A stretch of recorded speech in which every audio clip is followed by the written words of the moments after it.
The man tried to put out a nearby fire with his urine, but unexpectedly, as black liquid gushed out, the flames that should have gone out burned even brighter.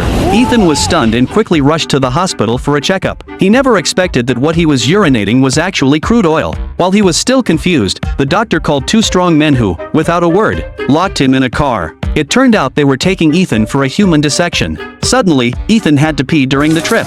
As he urinated, the oil slowly flowed to the strong man's feet. The strong man was smoking at the time and accidentally dropped his lighter on the ground, immediately starting a big fire. Ethan took the chance to escape. He ran all night, finally collapsing by the side of the road. Bella happened to pass by and took him home to recover. Upon learning that the village's tractor couldn't start due to high oil prices, Ethan suddenly had an idea. He immediately picked up a plastic bottle and rushed into the small woods.